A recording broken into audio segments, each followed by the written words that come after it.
జూబ్లీహిల్స్ ఉప ఎన్నికలు జరుగుతున్నటువంటి తరుణంలో ముఖ్యమంత్రి గారి సహకారంతో ముఖ్యమంత్రి గారి మద్దతుతో జూబ్లీహిల్స్ ఎన్నికల్లో కాంగ్రెస్ పార్టీ అభ్యర్థిగా పోటీ చేస్తున్నటువంటి వ్యక్తి అక్కడ బీఆర్ఎస్ పార్టీ ఇన్ఛార్జులుగా ఉప ఎన్నికల్లో భాగంగా మా పార్టీ అభ్యర్థి సునీతమ్మ గెలుపు కోసం పనిచేస్తూ ప్రచారం చేస్తున్నటువంటి తరుణంలో వాళ్ళందరినీ చాలా దారుణంగా బెదిరిస్తూ ఆయన మాట్లాడినటువంటి తీరును ముఖ్యంగా బీఆర్ఎస్ పార్టీ తరఫున మేము ఖండిస్తూ ఉన్నాం. ఒకసారి రాష్ట్ర ప్రజలకు జూబ్లీహిల్స్ నియోజకవర్గ ఓటర్లకు ఆ వీడియోను మేము ఇప్పటికే సోషల్ మీడియా ద్వారా సామాజిక మాధ్యమాల్లో అది విస్తృతంగా తిరుగుతూ ఉంది.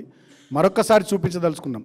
ఏమిట్లకేం లేదు, ఇంకా ఏమి కూడా కానే లేదు, ఎన్నికలు జరగనే లేవు, రిజల్టే రాలేదు. ఈ రకంగా వీళ్ళు బెదిరింపు ధోరణితో బెదిరించే ధోరణితో మీరు ఉండరు, మీరు తిరగలేరు, మీరు మీ ఇళ్ళకు పోలేరు అని వాళ్ళు మాట్లాడుతున్నారంటే దీని వెనుక పూర్తి స్థాయిలో ముఖ్యమంత్రి గారి ఆలోచన ధోరణి, ముఖ్యమంత్రి గారి మద్దతు ఉందని స్పష్టంగా అర్థమవుతూ ఉంది. ఒకసారి కాంగ్రెస్ అభ్యర్థి జూబ్లీహిల్స్ ఎన్నికలకు సంబంధించి ఆయన మాట్లాడినటువంటి వీడియోను ఒకసారి ప్లే చేస్తాం, వినండి. టీఆర్ఎస్ వాళ్ళు పిచ్చి పిచ్చి వేషాలు పిచ్చి పిచ్చి తమాషాలు వేసుకొని ఇది నా ఇల్లు జూబ్లీహిల్స్ నా ప్రాంతం, మీరు కాదు కదా మీ బాసులు కూడా గల్లీలకి బయటికి పోలేరు అని చెప్పేవాడు కూడా మీ ఇల్లు కూడా మీ గల్లీలు దాటారు, మీ ఇల్లు చూడదు. టీఆర్ఎస్ వాళ్ళు పిచ్చి పిచ్చి వేషాలు పిచ్చి పిచ్చి తమాషాలు వేసుకొని ఇది నా ఇల్లు జూబ్లీహిల్స్ నా ప్రాంతం, మీరు కాదు కదా మీ బాసులు కూడా గల్లీలకి బయటికి పోలేరు అని చెప్పేవాడు కూడా మీ ఇల్లు కూడా మీ గల్లీలు దాటారు, మీ ఇల్లు చూడదు. టీఆర్ఎస్ వాళ్ళు పిచ్చి పిచ్చి వేషాలు పిచ్చి పిచ్చి తమాషాలు వేసుకొని ఇది నా ఇల్లు జూబ్లీహిల్స్ నా ప్రాంతం, మీరు కాదు కదా మీ బాసులు కూడా గల్లీలకి బయటికి పోలేరు అని చెప్పేవాడు కూడా మీ ఇల్లు కూడా మీ గల్లీలు దాటారు, మీ ఇల్లు చూడదు. టీఆర్ఎస్ వాళ్ళు పిచ్చి పిచ్చి వేషాలు ఇది కాంగ్రెస్ పార్టీ అభ్యర్థి నిన్న బీఆర్ఎస్ పార్టీ శ్రేణులను బీఆర్ఎస్ పార్టీ ఇన్ఛార్జులను అక్కడ పనిచేస్తున్నటువంటి వాళ్ళను భయభ్రాంతులకు గురి చేస్తూ మీరు తిరగలేరు, మీరు మీ ఇళ్ళకు పోలేరు, ఇక మీ సంగతి చూస్తామని చెప్పి బెదిరింపు ధోరణితో మాట్లాడుతూ ఉన్నాడు. ఇవి కేవలం ఆయన మాటలే కాదు, యథా రాజా తదా ప్రజ అన్నట్టుగా ముఖ్యమంత్రి గతంలో మాట్లాడినటువంటి మాటలు, కండ్ల గుడ్లు వీకేస్తా, కడుపుల పేగులు తీస్తా, లాగుల తొండలు జొరగొడతా, చెట్టుకు వేలాడదీసి కొడతా, స్వయంగా అసెంబ్లీ వేదికగా బట్టలు ఇప్పదీసి కొడతా అని ముఖ్యమంత్రి ఏదైతే మాట్లాడిండో ఆ ముఖ్యమంత్రి మద్దతుతో ఆయన ఆలోచన ప్రకారమే ఇవాళ కాంగ్రెస్ పార్టీ అభ్యర్థి జూబ్లీహిల్స్ ఎన్నికల్లో ఈ రకమైనటువంటి బెదిరింపు ధోరణితో మాట్లాడుతున్నాడు అనేది చాలా స్పష్టంగా కనబడుతూ ఉంది. సో నేను తెలంగాణ ప్రజల్ని జూబ్లీహిల్స్ నియోజకవర్గ ఓటర్లను కూడా ఒకసారి ఆలోచించమని నేను విజ్ఞప్తి చేస్తూ ఉన్నా. గతంలో కూడా ఈ రాష్ట్రంలో కేసీఆర్ గారి నాయకత్వంలో 2 టర్ములు మా ప్రభుత్వం ఉన్నటువంటి తరుణంలో చాలా ఉప ఎన్నికలు వచ్చినాయి. చాలా ఉప ఎన్నికల్లో కాంగ్రెస్ పార్టీ వాళ్ళు కూడా ఇన్ఛార్జీలు వచ్చి పనిచేసినారు. నాగార్జున సాగర్ మా నోముల భగత్ యాదవ్ గారు అక్కడ నోముల నరసింహయ్య గారి అకాల మరణం వల్ల ఉప ఎన్నిక వస్తే వీరు ఎమ్మెల్యేగా పోటీ చేసినారు. అప్పుడు స్వయంగా నేను మా రవీందర్రావు గారు, మా రవీందర్ రెడ్డి గారు, విజిత్ గారు, ఆంజనేయులు గౌడ్ గారు, రాజు సార్ గారు మేమంతా మా టీం అంతా అక్కడ ఉప ఎన్నికల్లో పనిచేసినాం. నేను పెదవూర మండలం ఇన్ఛార్జ్ ఉన్నా, అన్నాడు. నేను ప్రభుత్వ వైపుగా పనిచేస్తూ ఉన్నా, పెదవూర మండలం ఇన్ఛార్జ్ ఉన్నా. అటువైపు పెదవూర మండలం కాంగ్రెస్ పార్టీ ఇన్ఛార్జ్ ఎవరు వచ్చారు? రేవంత్ రెడ్డి గారు, ప్రస్తుత ముఖ్యమంత్రి వారే వచ్చారు. వారితో పాటు మాజీ ఎంపీలు బలరాం నాయక్ గారు, సురేష్ శెట్కర్ గారు, మల్లు రవి గారు, మాజీ ఎమ్మెల్యేలు, అదేవిధంగా చాలామంది మాజీ ఎమ్మెల్సీలు, అప్పటి ఎమ్మెల్యే ప్రస్తుతం మంత్రిగా ఉన్న సీతక్క గారు, ప్రస్తుతం ఎమ్మెల్సీ అద్దంకి దయాకర్ గారు, ఒక 15-20 మంది టీం వచ్చి పనిచేసి 2 వారాల పాటు పెదవూరులో. ఎన్నడూ కూడా వాళ్ళని ఒక మాట మా అభ్యర్థిగా పోటీ చేసిన భగత్ గారు అనలేరు, ఇన్ఛార్జ్ కూడా నేను అనలేను. అట్లనే మిగతా మండలాల్లో కూడా చాలామంది వాళ్ళు వచ్చి పనిచేస్తున్నారు. ఎక్కడ కూడా ఎవరు మేము అనలే. ఇంకా ఎంత దూరం ఉంటామంటే మేము ఒక దశలో మేము ఎక్కడనో ప్రచారంలో పోతుంటే ఎదురెదురు పడితే కాంగ్రెస్ పార్టీ టీం అటు దిక్కు, మేము ఇటు దిక్కు, మేము చేతులు ఒప్పుకున్నాం తప్ప ఎన్నడూ కూడా బెదిరింపు ధోరణితో మేము ఈ రకంగా మాట్లాడలే. ఇవాళ రాష్ట్ర ప్రజల్ని కూడా జూబ్లీహిల్స్ నియోజకవర్గ ఓటర్లను కూడా ఆలోచించమని కోరుతా ఉన్నాం. ఇది దేనికి సంకేతం? ఇంత అహంకార పూరితమైనటువంటి విద్వేషపూరితమైనటువంటి ఇంత కక్షగట్టినటువంటి పగతో కూడుకున్నటువంటి ఈ వ్యాఖ్యలు ఇది దేనికి సంకేతం? ఈ 2 సంవత్సరాల కాంగ్రెస్ పార్టీ పరిపాలనలో హైదరాబాద్ ఆగమైపోయింది, లా అండ్ ఆర్డర్ పూర్తి స్థాయిలో దెబ్బతిన్నది, పట్టపగలే దోపిడీలు జరుగుతూ ఉన్నాయి, పట్టపగలే హత్యలు జరుగుతూ ఉన్నాయి, పట్టపగలే మానభంగాలు జరుగుతూ ఉన్నాయి. మొన్నటికి మొన్న ఒక డీసీపీ మీద దాడి చేసే పరిస్థితి వస్తే డీసీపీ దొంగల విషయంలో కాల్పులు జరిపి ఆయన గాయాల పాలై ఆసుపత్రి పాలైండి. స్వయంగా డీజీపీ గారు పోయి ఆయనను పరామర్శించిండు. అంటే ఎటు పోతుంది హైదరాబాద్ నగరం? ఏం జరుగుతూ ఉంది హైదరాబాద్లో? హైదరాబాద్ ప్రజానికం కూడా ఆలోచించాలి, తెలంగాణ ప్రజలు కూడా ఆలోచించాలి, ముఖ్యంగా జూబ్లీ హిల్స్ ఓటర్లు ఆలోచించాలి. గతంలో కేసీఆర్ గారి 10 ఏళ్ల పరిపాలనలో హైదరాబాద్లో చిన్న అవాంఛనీయ సంఘటన జరిగిందా? కేసీఆర్ గారు గవర్నమెంట్లోకి వచ్చిన కొత్తలోనే 2014లో అధికారంలోకి వచ్చిన కొత్తలోనే హైదరాబాద్కు సంబంధించి చాలా గొప్ప మాట చెప్పిండు. హైదరాబాద్లో బతుకుతున్న ప్రతి ఒక్కరూ ఇతర రాష్ట్రాల వాళ్ళు కానీ ఇతర ప్రాంతాల వాళ్ళు కానీ వాళ్ళంతా హైదరాబాదీలే, వాళ్ళ కాలికి ముళ్ళు గుచ్చుకుంటే నా పంటితో తీస్తా అని ముఖ్యమంత్రి హోదాలో కేసీఆర్ గారు మాట్లాడినారు. లా అండ్ ఆర్డర్ను టఫ్గా మెయింటైన్ చేసినారు. హైదరాబాద్లో డ్రింకింగ్ వాటర్ సప్లై కానీ పవర్ సప్లై కానీ 24/7 ఇన్ఫ్రాస్ట్రక్చర్ క్రియేషన్ కానీ పెద్ద పెద్ద హైవేలు, స్కైవేలు, ఫ్లైఓవర్లు, అండర్ పాసులు, అద్భుతమైనటువంటి డ్రైనేజ్ వ్యవస్థ, ఈ రకమైనటువంటి సకల సౌకర్యాలు, పార్కులు, ఓపెన్ జిమ్లు, చిల్డ్రన్ ప్లే ఏరియాలు, కమ్యూనిటీ హాళ్ళు, బస్తీ దవాఖానాలు, ఇటువంటి ఎన్నో సౌకర్యాలు కల్పించి హైదరాబాద్ను అన్ని వర్గాల ప్రజలు, అన్ని కులాలు, అన్ని మతాలు, అన్ని ప్రాంతాలు, అన్ని రాష్ట్రాల వాళ్ళు సంతోషంగా ఉండేటటువంటి ఒక సేఫెస్ట్ డెస్టినేషన్గా కేసీఆర్ గారు హైదరాబాద్ను తీర్చిదిద్దిండు. అందుకనే సంఘటనలు జరగలే. పెద్ద ఎత్తున పెట్టుబడులు వచ్చినాయి, పెద్ద ఎత్తున ఐటీ రంగం విస్తరించింది, పారిశ్రామిక రంగం హైదరాబాద్ చుట్టుపక్కల ఏరోస్పేస్ కానీ, ఫార్మా కానీ, డిఫెన్స్ కానీ, రియల్ ఎస్టేట్ కానీ ప్రతి ఒక్క రంగం అద్భుతంగా హైదరాబాద్ చుట్టూతా తెలంగాణలో బాగా ఎదిగింది, పెరిగింది. ఆనాడు కేసీఆర్ గారి పరిపాలనలో హైదరాబాద్ తెలంగాణ పెట్టుబడులకు గేట్వే ఆఫ్ ఇండియాగా ఉండే.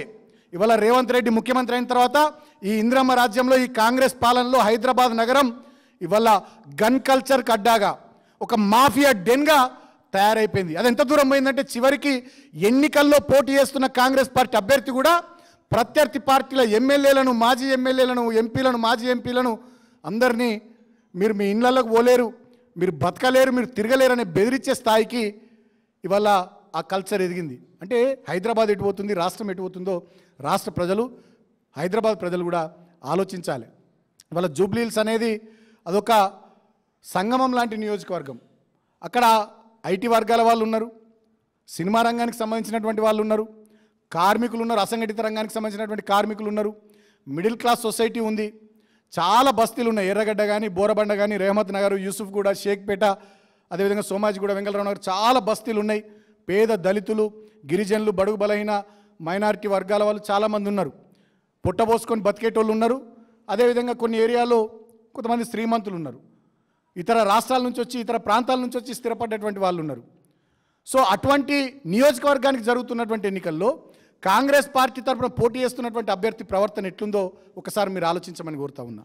కేసీఆర్ గారి హయాంలో ఒక గుల్దస్తాలాగా, ఒక పూల బొకేలాగా హైదరాబాద్లో ఉన్నటువంటి అన్ని వర్గాల ప్రజలు కలిసిమెలిసి సోదర సమానత్వ సౌభ్రాతృత్వాలతో మెదిలేటటువంటి ఒక సమసమాజాన్ని కేసీఆర్ గారు హైదరాబాద్ రూపంలో అందించారు ప్రపంచానికి. అందుకనే ఎన్నో అవార్డులు హైదరాబాద్ నగరానికి వచ్చినాయి, ఎన్నో పెట్టుబడులు హైదరాబాద్కు వచ్చినాయి. ఇవాళ ప్రపంచంలోనే అతిపెద్ద ఇంక్యుబేటర్ ఎక్కడుందంటే టీ హబ్ హైదరాబాద్లో ఉంది. లార్జెస్ట్ క్యాంపసెస్ గూగుల్ కానీ, అమెజాన్ కానీ అన్నీ కూడా ఇక్కడనే ఉన్నాయి. అదేవిధంగా ఎవరు వచ్చినా హైదరాబాద్కు వచ్చి ఈ వాతావరణాన్ని చూసి, ఇక్కడి పరిస్థితులను చూసి మా హయాంలో ఇక్కడ స్థిరపడాలనుకునేవారు. మాజీ ఎన్నికల చీఫ్ కమిషనర్ జేఎం లింగడో గారు కూడా ఇక్కడ స్థిరపడ్డారు. అట్లా చాలామంది స్థిరపడ్డారు. కేసీఆర్ గారి నాయకత్వంలో ఆనాడు, వారి మార్గనిర్దేశకత్వంలో మున్సిపల్ శాఖ మంత్రిగా, ఐటీ పారిశ్రామిక శాఖ మంత్రిగా కేటీఆర్ గారు చేసినటువంటి పని డెఫినెట్గా హైదరాబాద్ ప్రగతి, తెలంగాణ పురోగతికి దోహదపడ్డది. ఇవాళ వీళ్ళు వచ్చిన తర్వాత మొత్తం తిరోగమన దిశగా హైదరాబాద్ ప్రగతి, తెలంగాణ పురోగతి కొనసాగుతూ ఉన్నది. మీకు ఇంకో విషయం చెప్పాలి. ఆనాడు కేసీఆర్ గారు, కేటీఆర్ గారు ఈ రకంగా హైదరాబాద్ మీద ప్రత్యేక శ్రద్ధ పెట్టి పనిచేసినందుకే 2018లో మాకు అత్యధికంగా సీట్లు వచ్చినాయి హైదరాబాద్లో. మొన్న 2023 అసెంబ్లీ ఎన్నికల్లో కూడా దాదాపు 20-21 సీట్లు గ్రేటర్ హైదరాబాద్లో మాకు వచ్చినాయి. 2 సందర్భాల్లో జిహెచ్ఎంసీ ఎన్నికలు జరిగితే 2 సందర్భాల్లో కూడా GHMC mayor, deputy mayor BRS party కైవసం చేసుకుంది. అంటే మా పనితీరుకు ప్రజానికం కూడా అదే స్థాయిలో హైదరాబాద్లో పట్టం కట్టిర్రు. కానీ ఇవాళ వీళ్ళు చేస్తున్నది ఏంది, వీళ్ళ పనితీరు ఏంది, వీళ్ళ ప్రవర్తన ఏంది, వీళ్ళ పద్ధతి ఏంది? ఇవాళ వడ్ల కోతలకు వచ్చినాయి, వడ్ల కొనుగోలు కేంద్రాలు ఈ ముఖ్యమంత్రి ప్రారంభించిండా? అకాల వర్షాలు పడుతున్నాయి, ఒక్క మంత్రి ఒక్క ఎమ్మెల్యే నియోజకవర్గాల్లో తిరుగుతున్నాడా? 6 గ్యారంటీలు అన్నారు, ఒక్క గ్యారంటీ అమలుకు నోచుకుందా? 420 హామీలు అన్నారు, ఒక్క హామీని నిలబెట్టుకున్నారా? చేవేలలో ఎస్సీ ఎస్టీ డిక్లరేషన్ అన్నారు, అమల్లోకి వచ్చిందా? ఇదే జూబ్లీహిల్స్ నియోజకవర్గంలో బోరబండ రేమత్ నగర్ దగ్గర ఉన్నటువంటి సెంటర్ ఫర్ దళిత్ స్టడీస్ దళితుల స్థితిగతుల మీద అధ్యయనం చేయడానికి ఆనాడు 1500 గజాల స్థలం ఇచ్చి 24 కోట్ల రూపాయలు ఇచ్చి 95% ఆ బిల్డింగ్ పనులు మేము పూర్తి చేసినాం. ఈ ప్రభుత్వం వచ్చి 2 సంవత్సరాలు అయింది, 5% పనులు పూర్తి చేస్తే దాన్ని ప్రారంభిస్తలే. అదేవిధంగా బీసీ డిక్లరేషన్ అన్నారు, అమలు చేస్తుర్రా? రైతు డిక్లరేషన్ అన్నారు, ఏమన్నా చేసిర్రా రైతులకు? నిరుద్యోగులకు సరూర్ నగర్లో ప్రియాంక గాంధీ గారు వచ్చి అనేక రకాలైన హామీలు ఇచ్చారు. 2 లక్షల ఉద్యోగాలు అన్నారు, నిరుద్యోగ భృతి నెలకు 4000 అన్నారు, ఏమైపోయినాయి అన్నీ? అదే నిరుద్యోగుల్ని ఆర్టీసీ క్రాస్ రోడ్స్ దగ్గర అశోక్ నగర్ చౌరస్తాలో గ్రూప్ 1 ఉద్యోగాల విషయంలో వాళ్ళు మాట్లాడితే మీ ప్రభుత్వాన్ని నిలదీస్తే వాళ్ళ మీద లాఠీ చార్జీలు చేశారు. సో అట్లా చెప్పుకుంటూ పోతే చాలా అంశాల్లో ఈ ప్రభుత్వం ఫెయిల్ అయింది. కానీ జూబ్లీహిల్స్ ఉప ఎన్నికల్లో మాత్రం మొత్తం మంది మంత్రులు దిగిండ్రు, అందరు కాంగ్రెస్ పార్టీ ఎమ్మెల్యేలు దిగిర్రు, అందరు కార్పొరేషన్ చైర్మన్లు దిగిర్రు, అందరు సీనియర్ నాయకులు దిగిర్రు.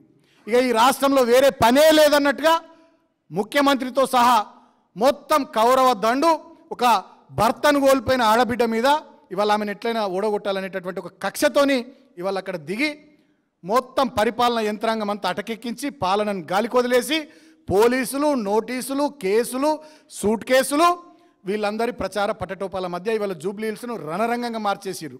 ఇక దాన్ని పీక్కు తీసుకుపోయారు నిన్న అభ్యర్థి మాట్లాడిన బెదిరింపు వ్యాఖ్యలతోని. భర్తను కోల్పోయిన ఆడబిడ్డ మా పార్టీ ఒక మీటింగ్ పెడితే ఆ కార్యకర్తలందరినీ చూస్తూ గోపీనాథ్ గారు మరణించారు కానీ నాకు ఇంత పెద్ద కుటుంబాన్ని ఇచ్చిపోయారని ఆమె కళ్ళనీళ్ళు పెట్టుకుంటే 2-3 మంత్రులు దాన్ని కూడా డ్రామా అని విమర్శిస్తారు ఆమెను. కనీసం సంస్కారం లేదా మంత్రులకు? వారి కూతుళ్ళు వాళ్ళ అమ్మకు అండగా నిలబడాలని చెప్పి వాళ్ళ కూతుళ్ళు ప్రచారంలో తిరిగితే ఆ అమ్మాయిల మీద కేసులు పెడతారు. అదేవిధంగా ఇంకా దుర్మార్గంగా ఎన్నికల కోడ్ ఉండంగా, ఎన్నికల ప్రవర్తన నియమావళి ఉండంగా నిన్న ముఖ్యమంత్రి గారు సినీ కార్మికుల మీటింగ్లో జీవోలు ఇస్తా, నేను ఈ హామీ ఇస్తున్నా అని చెప్పి కోడ్ వయలేషన్ పూర్తి స్థాయిలో ఆయన మాట్లాడుతుంటారు. మంత్రులు వచ్చి బస్తీలలో తిరుగుతూ ఈ కబరాన్ని ఇస్తాం, ఈ కబ్రస్థాన్కు మేము శాంక్షన్ ఇస్తాం, ఆ కమ్యూనిటీ హాల్కు శాంక్షన్ ఇస్తామని చెప్పి, ఈ రోడ్ శాంక్షన్ ఇస్తాం, అది ఇస్తాం, ఇది ఇస్తాం బ్యాక్ డేట్లో అని చెప్పి వాళ్ళు కూడా పూర్తి స్థాయిలో ఎన్నికల ప్రవర్తన నియమావళిని తుంగలో దొక్కి అధికార దుర్వినియోగానికి మంత్రులు కూడా పాల్పడుతూ ఉన్నారు. మేము అడుగుతూ ఉన్నాం బీఆర్ఎస్ పార్టీగా, ఎలక్షన్ కమిషన్ ఏం చేస్తూ ఉంది? ఎలక్షన్ కమిషన్ ఏమైనా కాంగ్రెస్ పార్టీకి చుట్టంగా మారిందా? డెఫినెట్గా ఈ అన్ని అంశాల మీద ఇప్పటికే కొన్నిటి మీద కంప్లైంట్ ఇచ్చినాం, మిగతా అంశాల మీద కూడా బీఆర్ఎస్ పార్టీ తరఫున మేము కంప్లైంట్ ఇవ్వబోతూ ఉన్నాం. అంటే ఇవన్నీ పూర్తి స్థాయిలో పరిపాలనను గాలికి వదిలేసి కేవలం జూబ్లీహిల్స్లో ఒక ఆడబిడ్డను ఓడగొట్టాలని చెప్పి ఒక కౌరవ దండు దిగినట్టుగా ఇవాళ జూబ్లీహిల్స్ మీద పడ్డారు. బెదిరింపు ధోరణితోని, పోలీసు బలగాలతోని, అక్రమ కేసులతోని, నోటీసులతోని ఇవాళ ఎలాగోలా ఏదోటి గట్టెక్కాలనేటటువంటి ప్రయత్నం చేస్తూ ఉన్నారు. అందుకనే నేను తెలంగాణ ప్రజానీకానికి బీఆర్ఎస్ పార్టీ తరపున జూబ్లీహిల్స్ నియోజకవర్గ ఓటర్లకు కూడా విజ్ఞప్తి చేస్తూ ఉన్నా. పోరాడి తెచ్చుకున్న తెలంగాణ ఇవాళ ఇందిరమ్మ రాజ్యంలో కాంగ్రెస్ పాలనలో బందీ అయింది.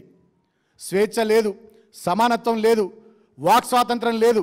జర్నలిస్టుల మీద కేసులతో మొదలుకుంటే బీఆర్ఎస్ పార్టీ కార్యకర్తల మీద, చివరికి గోపీనాథ్ గారి బిడ్డ మీద కూడా కేసుల దాకా ఈ ప్రభుత్వం బరిదెగించింది.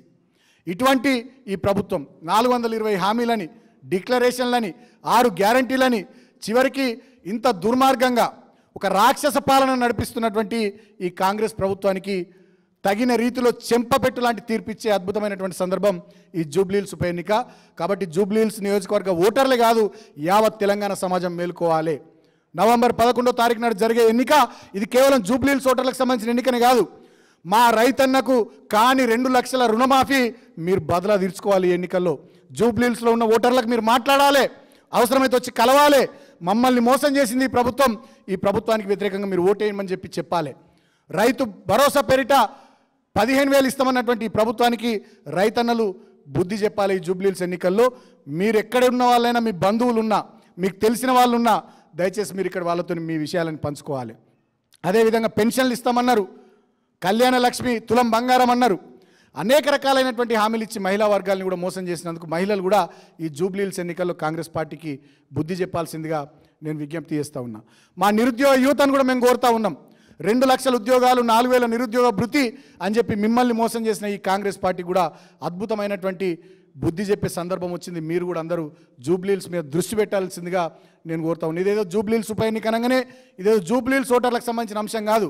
యావత్ తెలంగాణ సమాజాన్ని 2 సంవత్సరాలుగా మోసం చేసిన కాంగ్రెస్ పార్టీకి అద్భుతమైనటువంటి బుద్ధి చెప్పే అరుదైనటువంటి సందర్భం వచ్చింది. డెఫినెట్గా దీంట్లో బుద్ధి చెప్పాలి.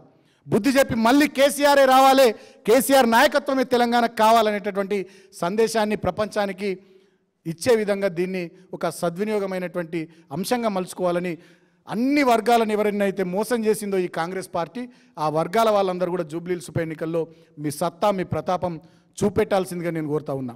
ఎందుకంటే మనం ఇట్లనే చూస్తూ ఊరుకుంటే హైదరాబాద్ మాఫియా డెన్ అయిపోతుంది. స్వయంగా మేము మాట్లాడు కదా, ఒక మంత్రి గారి బిడ్డ మాట్లాడింది ముఖ్యమంత్రి సోదరుల అవినీతి గురించి, ముఖ్యమంత్రి ప్రైవేట్ గ్యాంగ్ చేస్తున్నటువంటి దురాగతాల గురించి. ఇప్పటివరకు కేసు పెట్టలే. మంత్రుల మధ్య కొట్లాటలు, మంత్రుల మధ్య వాటాల కోసం, కాంట్రాక్ట్ల కోసం గొడవలు తప్ప ప్రజల సంక్షేమం లేదు, ప్రజల అభివృద్ధి, రాష్ట్ర అభివృద్ధి లేనే లేదు. మరి ఇంత దుర్మార్గాలు జరుగుతూ ఉంటే ఈ ఇందిరమ్మ రాజ్యంలో ప్రజలమంతా కూడా మేల్కోవాలి. డెఫినెట్గా జూబ్లీహిల్స్ ఉప ఎన్నికల్లో అన్ని వర్గాల వాళ్ళు, రాష్ట్రమంతా ఎక్కడ ఉన్న వాళ్ళు అక్కడ, మీకు తెలిసిన వాళ్ళు, మీకు సంబంధించిన వాళ్ళు ఎవరున్న జూబ్లీహిల్స్ ఓటర్లు గూండా రాజ్యం వద్దు, మళ్ళీ ప్రశాంతమైనటువంటి తెలంగాణ కావాలి. పోరాడి సాధించి తెచ్చుకున్న తెలంగాణ ఇవాళ ఇందిరమ్మ రాజ్యంలో బందీ అయింది. దీన్ని విడిపించుకోవాలంటే జూబ్లీహిల్స్లో బీఆర్ఎస్ గెలవాలి. గన్ కల్చర్ కాదు, తెలంగాణకు పెద్ద ఎత్తున పెట్టుబడులు వచ్చే కల్చర్ కావాలి. తెలంగాణను మాఫియా డెన్గా మార్చడం కాదు, మానవత దృక్పథం ఉన్నటువంటి ఒక అద్భుతమైనటువంటి సమసమాజంగా ప్రపంచం చూసేటటువంటి తెలంగాణ భవిష్యత్తులో ఉండాలంటే ఈ ఇందిరమ్మ రాజ్యం పోవాలి. ఇందిరమ్మ రాజ్యం ఆగడాలు ఆగిపోవాలి. అది జరగాలంటే ఖచ్చితంగా ఇక్కడ కేసీఆర్ గారికి, బీఆర్ఎస్ పార్టీకి, అదేవిధంగా మా అభ్యర్థిగా ఉన్నటువంటి మాగంటి సునీత గారి గెలుపు కోసం దయచేసి అందరూ కూడా కృషి చేయాల్సిందిగా విజ్ఞప్తి చేస్తూ, తద్వారా కాంగ్రెస్ పార్టీకి, ఈ ప్రభుత్వానికి చెంపపెట్టు లాంటి తీర్పునిచ్చే విధంగా అందరూ కూడా సహకరించాలని కోరుకుంటూ, నేను మళ్ళీ డిమాండ్ చేస్తూ ఉన్న ఎలక్షన్ కమిషన్ను, మేము ఇప్పటికే చాలా కంప్లైంట్లు ఇచ్చినాం, ఇంకా కూడా కంప్లైంట్లు ఇవ్వబోతూ ఉన్నాం. డెఫినెట్గా ఈ జరుగుతున్నటువంటి ఎన్నికల ప్రవర్తన నియమావళి ఉల్లంఘన కింద మీరు ఖచ్చితంగా చర్యలు తీసుకోవాలి. పోలీసులు కూడా మేము 20-30 మంది ప్రచారం చేస్తున్నా వచ్చి అడ్డుకోవడం, వచ్చి కాంగ్రెస్ పార్టీ ఏజెంట్ల లాగా కొంతమంది పోలీసులు ప్రవర్తిస్తున్నటువంటి తీరును కూడా ఇవాళ ప్రజలు గమనిస్తూ ఉన్నారు. ఈ పద్ధతులన్నీ మార్చుకోవాలి, మలుచుకోవాలి. ఒక ఆడబిడ్డ మీద, భర్తను కోల్పోయిన ఒక ఆడబిడ్డ మీద ఇవాళ ఇంతమంది ఎమ్మెల్యేలు, మంత్రులు, ముఖ్యమంత్రి మొత్తం కాంగ్రెస్ పార్టీ దిగి ఆమెను ఓడగొట్టాలని చేస్తున్నటువంటి ఈ ప్రయత్నాన్ని దయచేసి ప్రజానీకం అడ్డుకొని కాంగ్రెస్ పార్టీకి బుద్ధి చెప్పాలి. సునీతమ్మని గెలిపించి తెలంగాణలో ఇందిరమ్మ రాజ్యం కాదు, మళ్ళీ పాత కేసీఆర్ రాజ్యమే రావాలని చూపెట్టాలని చెప్పి సందర్భంగా నేను విజ్ఞప్తి చేస్తా ఉన్నా.